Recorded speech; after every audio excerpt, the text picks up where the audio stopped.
الذي في هذا الشهر العظيم يبيع الطعام.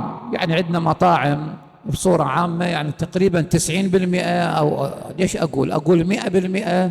كثير من المطاعم مفتحة الآن، والغريب الناس كلها في وقت الإفطار الغداء كلها متجمعة، هذا أبو الدراجة وأبو السيارة وأبو التوك توك واللي رايح للدوام، وأكثريتهم شباب، يعني رواد المطاعم شباب. تقول له أنت ليش مفطر؟ يعني مثلا عندك علة، عندك مرض، عندك سبب شرعي.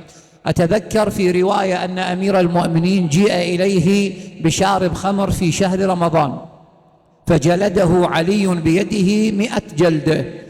هذا بعد ما خلص قال: سيدي حد شارب الخمر 80، فما معنى 20؟ هاي الزيادة شنو؟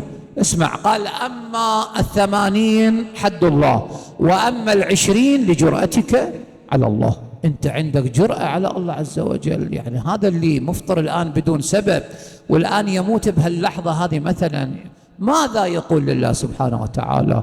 يجيك واحد الآن يسوق أن الله غفور رحيم. نعم، بس مو دائما الله غفور رحيم، لأن إذا أنا أثبت فقط الله رحيم وغفور ومتسامح، طيب العذاب وين يروح؟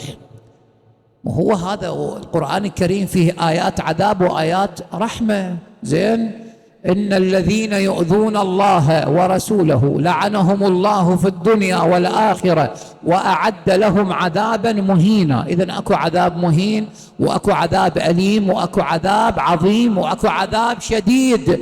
أصعب أنواع العذاب ماذا؟ العذاب المهين، كما عبر السيد الطباطبائي في تفسير الميزان رضوان الله عليه وقدست روحه الطاهرة. فالنتيجة عندنا البعض الآن يعني ما أعرف يعتاش على المعصية. أنت لما نتفتح راح تقتل ماذا؟ قدسية هذا الشهر المبارك. قدسية هذا الشهر المبارك سوف تنتهي بهذه التصرفات. هذه واحدة من عدهم.